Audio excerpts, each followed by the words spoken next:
Olá para você que acompanha a gente aqui na TV Câmara Guarulhos. Está começando mais um programa Ponto de Vista. E hoje a gente vai conhecer um pouquinho mais de Baobá, artista guarulhense da música que canta, compõe e performa. Baobá, é um prazer receber você aqui na TV Câmara, mesmo que virtualmente. Prazer é todo meu, bom dia. Baobá, você produz música autoral hoje como artista solo, com um estilo que traz referências assim da cultura negra, religiosidade, candomblé, mesclando com cultura popular. Mas eu queria que você contasse pra gente como é que começou o seu primeiro contato com a arte, como é que você foi se enveredando por esse caminho da música? Sim. Bom, o meu primeiro contato com a arte foi muito cedo. Eu estudava numa escola que fazia uma conexão com o Teatro Adamastor. E eu tinha cerca de sete anos, eu acredito. E aí, nessas conexões com o teatro, aconteciam algumas aulas de canto coral. E foi aonde eu comecei, digamos assim, onde foi o pontapé de tudo, onde eu tive esse primeiro contato com a arte. Mas foi algo muito rápido também. Eu acho que foi no máximo assim um ano. E aí eram acontecimentos bem pontuais, né? Não eram aulas frequentes, não era semanal. Acho que era de mês em mês. E aí tinha uma apresentação no final. E aí depois disso, eu acredito que a maioria dos artistas tem muito contato com a arte e principalmente às vezes o primeiro contato dentro da igreja. E eu frequentava uma igreja evangélica desde que eu tinha 2 anos, né, 2 anos de idade, com a minha mãe. E eu tive a oportunidade também de ter contato com outras artes além do canto, né, com o teatro, com a dança e também com o canto. E, enfim, comecei por aí, na igreja e no Adamastor fazendo canto coral, aulas de canto coral. E você estudou também na Escola Viva de Artes? Sim, depois de um tempo, depois saí da igreja, né, quando eu tinha cerca de 14 anos, 13, 14, saí da igreja, e aí comecei a frequentar alguns saraus, né, na cidade, e alguns eventos culturais, e aí também comecei a me apresentar, apresentar algumas sketches de teatro, e a cantar alguns covers, né, e depois disso eu conheci uma galera que era da Escola Viva, e as inscrições estavam abertas, inclusive eu me inscrevi e passei. E comecei a estudar lá. Aí estudei teatro, também passei um pouco pela dança contemporânea, mas assim, me formei em teatro lá, né? Fiz 2 anos de teatro, estreiei um espetáculo chamado Incômodos, com a turma que eu me formei, e foi isso. E aí foi indo para a música. E fala pra gente o que que representa o nome Baobá, o significado dessa árvore, né? Tem toda uma mitologia que envolve também. Sim, é louco dizer isso, né? Você falou que eu fui pra música, e foi realmente na música onde eu descobri o meu nome Baobá, né? Na verdade, eu estava fazendo dentro do teatro, eu conheci algumas pessoas em que a gente, né, começou a estudar juntos a cultura popular, principalmente o coco de roda. E aí nessa época também eu estudava um pouco, né, assim, comecei a frequentar a Umbanda, comecei a frequentar o Candomblé, a conhecer. E aí comecei a frequentar a capoeira também, onde eu queria conhecer a musicalidade, conhecer a dança. E aí, no final, né, na vivência, na experiência, acabei fazendo algumas aulas, assim. E o mestre Peixe, me batizou como Baobá por conta do meu cabelo. Meu cabelo era bem grande, assim, eu sou alto, né? Tenho 1,90 de altura. E o Baobá é uma árvore alta e tal, que só tem folhas na copa. E aí me batizou de Baobá. E desde então eu adotei esse nome, né? Até eu sou uma pessoa trans não binária, me entendo como uma pessoa não binária, transgênero. E aí senti a necessidade também de adotar um nome e de me dar um nome, né? Que na verdade me foi dado. Foi dado. É, fui batizado como Baobá aí na capoeira. Que legal. E Sim. antes da carreira solo, você fazia parte também do Raízes de Baobá. queria que você falasse um pouquinho, você comentou em entrevistas também da importância dessa experiência de coletividade, de aquilombar. Eu queria que você falasse um pouquinho como é que foi atuar nesse projeto, né, um projeto coletivo. Sim. Bom, Raízes de Baobá foi um projeto muito importante para mim, e para eu poder entender a afetividade e as relações. Porque eu vinha, né, da igreja e também de uma família que é católica, e minha mãe é evangélica, mas a maioria da minha família é católica. E eu não sei se em todas as famílias, mas eu imagino que sim. Mas na minha família especificamente, a gente não tinha a relação da afetividade de uma forma saudável, de uma forma não que fosse também abusiva, assim, mas era uma outra afetividade onde eu não podia, não conseguia me expressar. Eu não conseguia me expressar a verdadeira pessoa que eu sou, Baobá, e enfim, compartilhar minhas descobertas, compartilhar os meus incômodos. E aí eu senti assim a necessidade de cantar com outras pessoas para expressar alguns incômodos, né? E foi quando eu comecei a escrever também, e eu escrevia muito sobre as dores da população preta, e como eu também, quando a gente começou o Raízes, eu estava assim imerso na cultura preta, principalmente dentro do candomblé, e eu senti a necessidade de falar, por exemplo, dos terreiros que estavam sendo queimados por todo o Brasil, né, e da intolerância religiosa. E aí os meus escritos, né, as minhas letras começaram a ser nesse sentido, assim, como uma denúncia mesmo, mas eu não conseguia fazer isso sozinho. E aí chamei uma amiga para cantar comigo, mas tudo assim muito, não era intencional, era mais foi muito intuitivo, assim, vamos cantar junto um dia, vamos se encontrar para cantar, vamos cantar num sarau. Aí chamei uma para cantar, chamei outra para tocar violão, outra para tocar uma percussão, outras para cantar também, porque eram muitas vozes. E aí assim a gente se formou, primeiramente enquanto um grupo vocal, né, que eram 6 pessoas, eu e mais 6 mulheres, mais 5 mulheres. E aí depois, com o tempo, a gente também agregou outras pessoas para construir uma banda mesmo, né? Com guitarra, com baixo, com uma percussão mais robusta. E aí, nesse processo, assim, a gente foi entendendo muitas coisas em relação à comunidade, né? E a essas comunidades que a gente vai construindo, essas famílias que a gente vai construindo, que não as de sangue, né? Esses laços. E, enfim, a gente vai aprendendo muitas coisas em relação à comunidade, à convivência, ao respeito e à luta diária, né, de cada um, e saber que a gente não está sozinho. Você falou que foi um processo assim, natural, né? Você estava compondo, um processo de cura também, de denúncia, mas o que foi te inspirando a compor para além disso, depois do Raiz de Baobá? Como é que você foi desenvolvendo a sua identidade como artista, a sua sonoridade de hoje? Sim. Bom, eu sempre tive uma ligação muito forte com a percussão, né? E com toda essa ancestralidade africana que se construiu aqui na diáspora brasileira, né?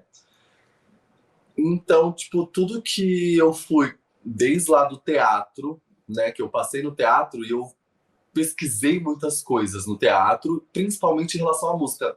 Nas minhas cenas sempre tinha alguma música, eu sempre cantava alguma coisa, sempre batucava alguma coisa. Então, capoeira, o jongo, o candomblé, o coco, né, que veio um pouco depois. E aí, dentro do Raízes, eu fui também fazendo essa pesquisa, e ao mesmo tempo eu também estudava na ETEC de Artes, estudava canto popular. Foi assim, ao mesmo tempo, o que aconteceu o Raízes e enquanto eu estava estudando. E aí nisso eu fui pesquisando sonoridades que eu me identificava e que também já estavam ali, né, na minha bagagem. Então, aí veio o samba reggae, que eu gosto muito, né? O afrobeat, o funk também, né? Que o funk carioca, o funk brasileiro, tem essa conexão com o afrobeat, tem essa coisa da percussão, que tá ligada diretamente ao jongo, ao candomblé. Para mim, o funk e o candomblé ali estão, assim, um no outro, sabe? O funk vem do candomblé. E aí a minha pesquisa foi sempre... a minha construção sonora foi sempre baseada nisso. Assim, eu acho que o candomblé sempre está muito presente em mim, nas minhas narrativas, né? Eu tenho muita fé em orixá, acredito muito na natureza, então nas minhas narrativas, nas minhas letras, estão e sempre estiveram presentes. Mas depois, um pouco depois, assim, do Raízes, que eu sinto que eu falava com a galera, com as meninas, né? A gente conversava muito sobre isso, que a gente falava muito das nossas dores, e aí o canto vinha como forma de curar e também como de denunciar, mas eu tinha uma dificuldade de escrever também sobre coisas boas, assim, sobre amores, sobre paixões, sobre desilusões também, encontros, desencontros. E aí, né, veio a pandemia, e eu acho que na pandemia eu senti esse baque, assim, também, de estar longe das meninas, né, do Raízes, e da gente não conseguir se encontrar, da gente não conseguir produzir. Eu comecei a produzir alguns conteúdos sozinho em casa, com o celular. E aí também comecei a escrever muita coisa que também é política, né? O afeto também é político, mas não necessariamente era algo como Raízes, né? Que era algo mais incisivo, que ia direto ao ponto e à ferida.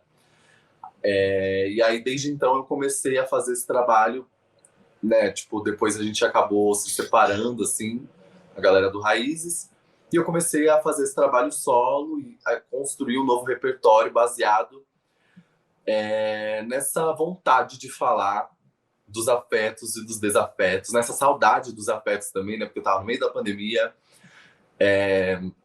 assim, isolado totalmente. E eu acho que era isso, era uma saudade. E aí, a partir dessa saudade, eu vim desenvolvendo, assim, que eu acho que a minha estética, ela tem uma coisa que você olha e você fala, é baobá, mas tá o tempo todo em movimento, sabe? Agora mesmo eu tô, por exemplo, pesquisando mais sobre o piseiro, que é algo que é ancestral para mim também, porque a minha família ouvia muito forró, e o piseiro vem do forró.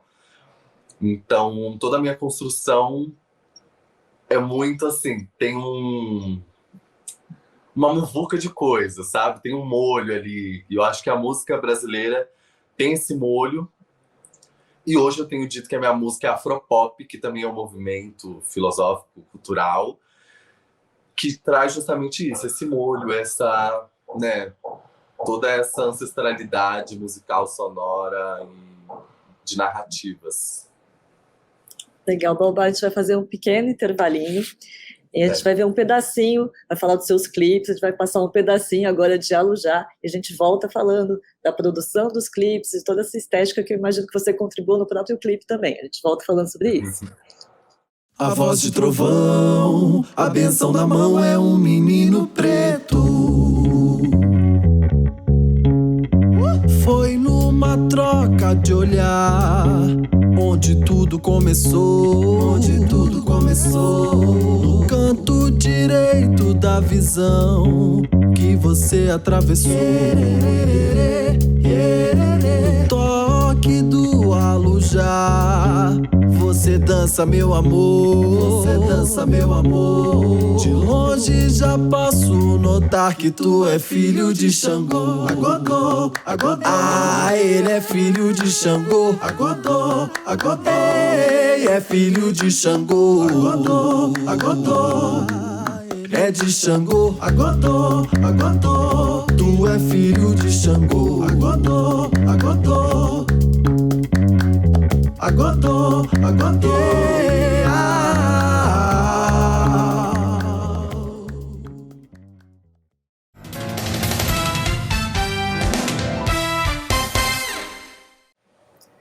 voltamos com o Ponto de Vista, hoje recebendo o artista guarulhense da música, Baobá. Baobá, a gente estava falando um pouquinho, a gente viu um trechinho do clipe, Alujá. Eu queria saber se você também participa de todo esse processo criativo, né? Você falava que a sua sonoridade é bastante característica, né? Você escuta, sabe que é Baobá, mas acho que a estética também é bastante, né? Até não sei se por você fazer teatro, você tem essa preocupação, você participa de todo o processo criativo na hora de fazer os clipes também? Como é que é? Sim,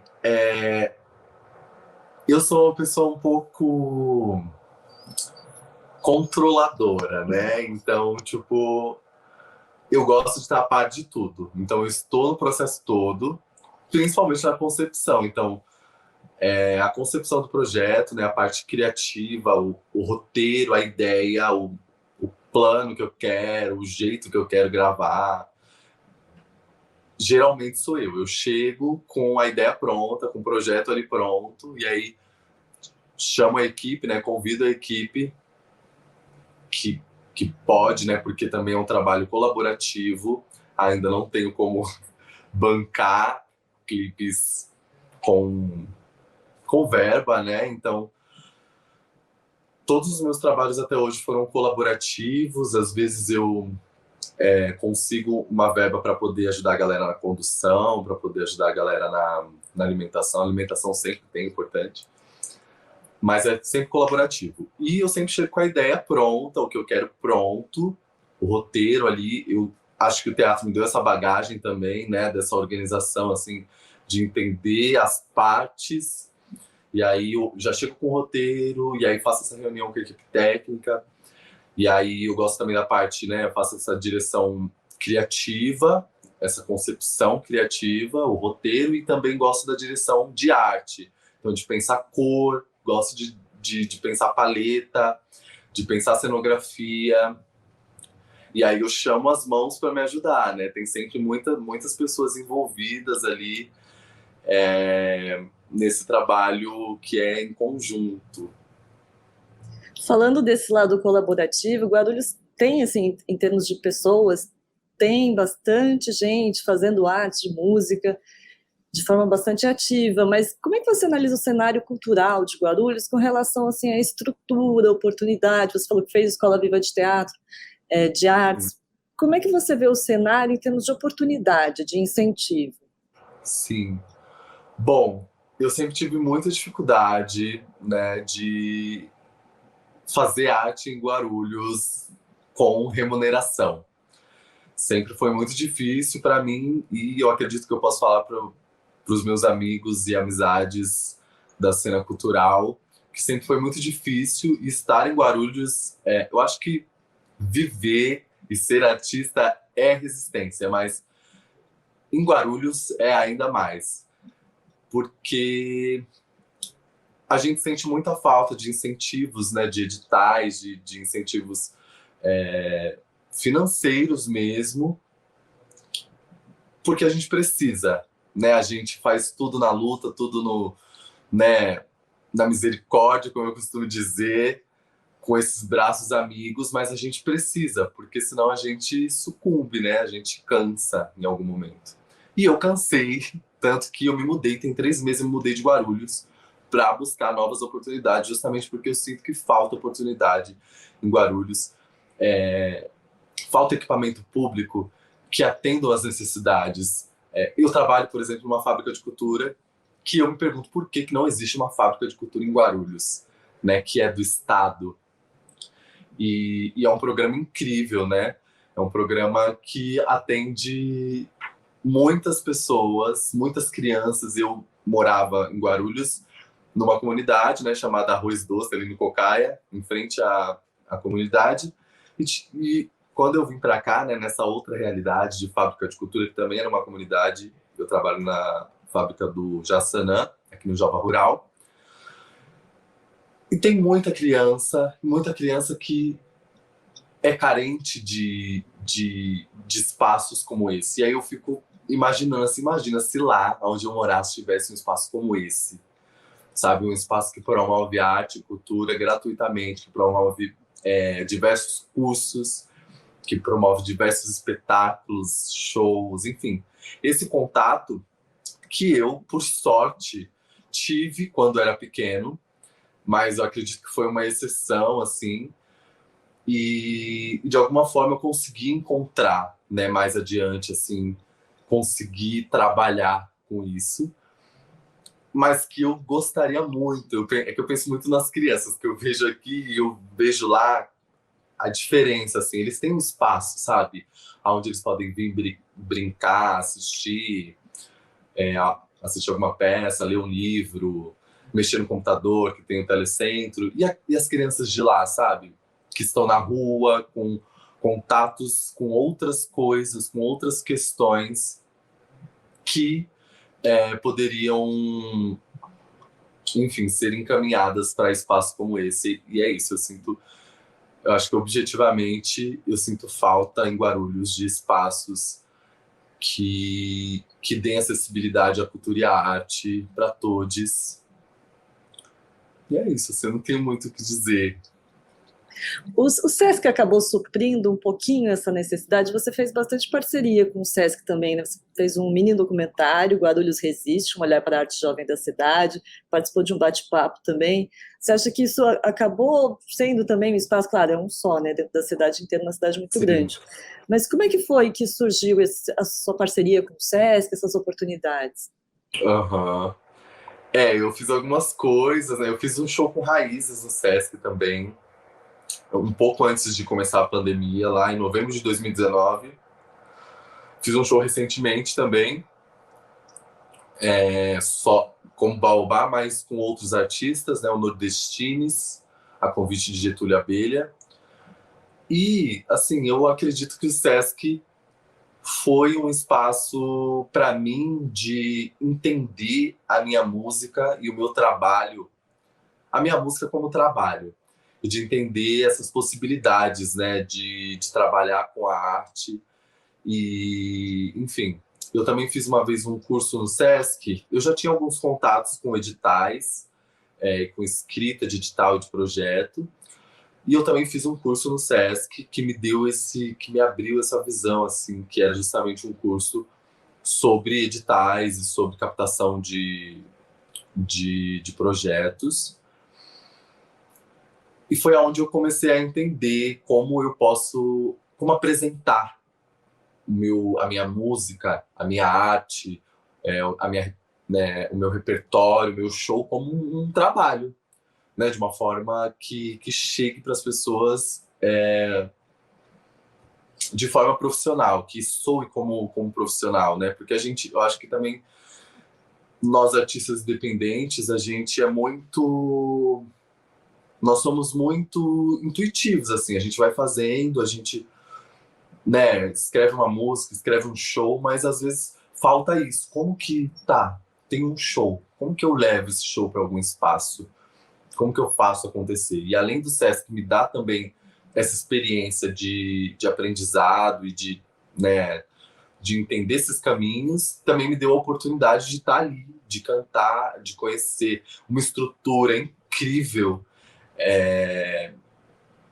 enfim, uma estrutura incrível, que eu nem imaginava, que eu nem conhecia, que eu nem sabia, assim, de funções que existem num show. Por exemplo, eu costumo dizer para os meus amigos, né, eu fiz o show em novembro, né, de 2022 lá no teatro. Antes, com Raízes, em 2019, foi numa sala, na sala de música, e aí eu fiz no teatro a primeira vez, assim, que eu fiz um show no teatro do Sesc. E eu não sabia que tinha... Oi? O Nordestines? O Nordestines. Foi. E eu não sabia, por exemplo, que tinha, eu acho que é hostess, que é aquela pessoa que fica no palco, tipo, pega o seu microfone, liga o seu microfone, leva uma água, ilumina o chão para você caminhar. Eu não sabia, eu não fazia ideia de que isso existia, assim, sabe? Então, assim, uma experiência muito louca, mas também de caramba, meu, como tem espaços que tem uma estrutura que a gente merece para trabalhar e outros que não tem nada e a gente faz do mesmo jeito, mas sabe, essa precarização da arte, da cultura. Enfim, eu também trabalhei, aquelas, eu falo muito, eu também trabalhei nas casas, eu trabalhei no núcleo das casas de cultura como jovem monitor, e aí as casas de cultura, né, da Prefeitura de São Paulo, tem um outro, assim, diferente das fábricas, que é do Estado, as casas também, que inclusive estão sofrendo agora com a... que querem privatizar, né, as casas, fazer OS, né, parceria público-privado. E aí, as casas sempre foram, assim, muito precarizadas, muito sucateadas, os equipamentos, assim, às vezes não tinha, tem casa que não tinha equipamentos, e aí a galera dava um jeito, e enfim. É babado. A gente faz acontecer, seja no Sesc, seja numa casa de cultura, seja num teatro Padre Bento, que também, quando eu estudei lá, era bem precarizado. E depois, eu acho que foi mais ainda. Agora eu não sei como tá, faz tempo que eu não vou lá. Mas a gente faz acontecer, né? E fala um pouquinho como é que foi o Nordestinos, porque esse foi um festival, né, que exaltava a cultura nordestina em Guarulhos e teve um encontro assim com bastante diversidade de estilo, foram várias pessoas se apresentando juntas. Sim, foi... na verdade, eu acho que teve um evento, né, geral, assim, sobre o Nordeste, e aí teve um show Nordestines, que era um show que era encabeçado pelo Getúlio Abelha, que é um artista nordestino incrível, e outros artistas nordestinos que estavam também, Isis Broken, Emi, Josiara, e aí me convidaram para fazer essa ponte, né? Eu falo que foi para fazer essa ponte Guarulhos, São Paulo, Nordeste, que também eu acho que tem um pouco da minha história ali, que a minha família veio do Nordeste, eu sou a primeira geração que nasceu em São Paulo. E foi, assim, uma experiência incrível, né? Tive a oportunidade de conhecer pessoas incríveis e eu gosto dessa palavra, molho. Que no molho você coloca tudo, né? Coloca a cebola, coloca o alho, coloca o pimentão. E aí, tipo assim, cada um deu seu toque para fazer esse molho e foi um evento lindo, incrível, uma experiência incrível, assim. Amei demais estar ali. Bom, ainda falando assim da sua participação em eventos do Sesc, você fez um bate-papo sobre questões de gênero. Você comentava agora que você se define como uma pessoa trans não binária. E você falou sobre isso, teve um debate, foi mais um bate-papo mesmo, vocês comentavam muita diferença também entre identidade de gênero, expressão de gênero, falavam desses estereótipos que a sociedade impõe. Queria que você falasse um pouquinho disso e como é que isso também se reflete no seu trabalho artístico, em quem você é enquanto artista. Sim. Bom, não sei se... Eu acho que a não binariedade está chegando agora, esse termo, né? Está chegando mais agora para as pessoas. Muitas das vezes como piada, né? Como chacota. Tem muita gente que ri da linguagem neutra, do gênero neutro. Eu sinto isso porque eu percebo pessoas, inclusive próximas, assim, de círculos de pessoas próximas que não têm esse conhecimento e que tiram uma onda e que não entendem que pessoas não binárias fazem parte das identidades trans e que isso também pode ser entendido como transfobia. E, enfim, eu evito um pouco debater sobre esses assuntos porque eu acho que também não é minha obrigação debater, né, tipo... Porque se eu fosse debater com os comentários que eu vejo, principalmente sobre pessoas não binárias, né, a galera brincando com pronome neutro, tirando uma chacota mesmo, eu ia enlouquecer. Tem projetos que estão tentando proibir, inclusive, né, alguns projetos Sim. de leis, tentando proibir linguagem neutra. Tem vários apresentados, nenhum acho que aprovado ainda. Pois é. Mas eu acho que a minha existência, desde que eu me entendo por gente, e eu gosto de, quando eu explico o porquê que eu me entendo como uma pessoa não binária, eu gosto de falar sobre isso, porque desde muito cedo a cisgeneridade me negou ser um homem cis, né? Porque o gênero é uma construção social, então o externo me negava ser algo que eles queriam que eu fosse. Nasci e falaram que eu era homem. Mas ao mesmo tempo fui crescendo e na escola mesmo as crianças reproduziam coisas que diziam que eu não era. E ainda assim queriam dizer que eu queria talvez me aproximar do oposto, né? Que é ser mulher. E aí quando chegavam nessas garotas, para elas também não. Não, você não é, você não pode ser uma mulher. Você não pode usar uma roupa rosa. Você não pode usar um cropped. Você não pode, sabe? Então a cisgeneridade sempre me negou, me colocou nesse lugar e ao mesmo tempo me negou ser um homem, ser uma mulher. E eu dentro de mim sempre fui muito bem resolvido com o que eu sou e com o que eu sempre fui, né? Eu nunca, por mais que a minha família, né, e a minha mãe principalmente fosse evangélica, a minha mãe nunca se incomodou com o meu jeito de ser, nunca me podou, por exemplo, de usar roupas dela em casa e brincar com isso, né? De brincar com os padrões de gênero, de colocar, passar um batom, de colocar uma laranja no peito e falar que eu tinha peito. Minha mãe nunca me podou disso. E isso fez com que eu tivesse uma experiência muito livre, assim, em relação ao gênero, à expressão de gênero, quando eu era pequeno. E eu sempre estive muito bem com o que eu era, mesmo estando dentro da igreja quando eu era jovem, quando eu era mais criança e ali o começo da adolescência. Eu nunca tive problema com isso, mas eu nunca me sentia um homem, porque os homens me negavam isso, mas também não queria ser uma mulher, eu não queria, como diziam que eu queria ser. E aí eu fui crescendo com essa questão, assim.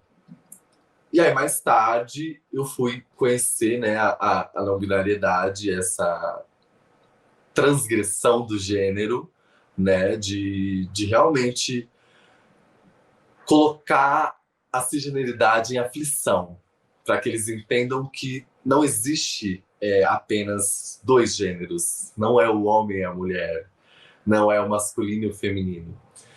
E eu mesmo sou uma pessoa trans não binária que tem o masculino e tem o feminino em mim muito resolvido, assim. E aí eu costumo dizer que eu crio uma nova possibilidade de ser, né? Então, e aí quando a gente fala de masculino e feminino, eu também tomo cuidado porque existe um padrão, né? De dizer que o masculino é azul, uma vestimenta X, um estilo de cortar o cabelo X, de se portar X, e o feminino de outro jeito. Também são padrões e são imposições, né? Do gênero e da cisgeneridade. Mas eu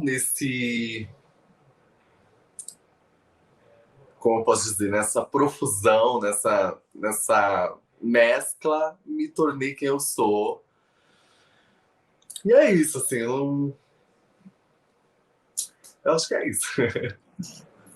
Bom, a gente está quase terminando o nosso tempo, mas eu queria falar um pouquinho sobre a música Porto Geral, que também ganhou um clipe, né? Eu queria que você falasse um pouquinho sobre o lançamento da música, como é que foi esse clipe, que a gente também vai passar um trechinho daqui a pouco. Sim. Bom, Porto Geral. Eu sempre tive, como eu disse, dificuldade de escrever sobre afetividades. E aí, quando eu comecei a escrever sobre afetividades, sobre amores, na verdade, eu comecei a escrever sobre desamores, sobre más experiências com o amor e com as relações, né, com a dois, assim, as relações amorosas e românticas. E eu falei, por que não? Eu estou numa relação, né, com uma pessoa que eu amo, que eu gosto, e me perguntei, por que não escrever uma música também desse momento, sabe? De algo que está acontecendo agora, não de algo que passou por uma desilusão, por uma traição, enfim, que seja. Por que eu não escrevo algo positivo, sabe? Digamos assim. E aí foi aonde surgiu Porto Geral, essa música que fala de um afeto real e um afeto que estava acontecendo naquele momento, né? No momento que eu escrevi a música, que inclusive estava próximo da ladeira Porto Geral, ali na 25, isso que deu nome a ela. E aí o clipe, eu trago meu companheiro em cena, trago outros casais em cena também, trazendo essa questão do afeto e enfim, das relações, né? De uma forma positiva, de uma forma, sabe, dengosa, de uma forma brega mesmo, assim, eu acho, sabe? Tipo, que às vezes a gente tem medo. Eu não sei se era um medo meio de mostrar esse lado também. De se apaixonar, de gostar e de viver o momento e mostrar que é aquilo, sabe? E não só falar do que passou, gente. E Porto Geral é isso, assim. É o agora. Para encerrar o programa, eu queria que você falasse um pouquinho de novos projetos. Também dá dica aí para o pessoal procurar redes sociais.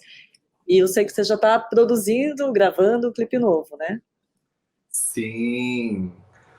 Bom, eu lanço, ainda não vou dar a data que a gente ainda está filmando, mas em fevereiro sai um projeto novo, um clipe novo, incrível, que é em parceria, tem a participação do Gustrago, que também é um artista de Guarulhos.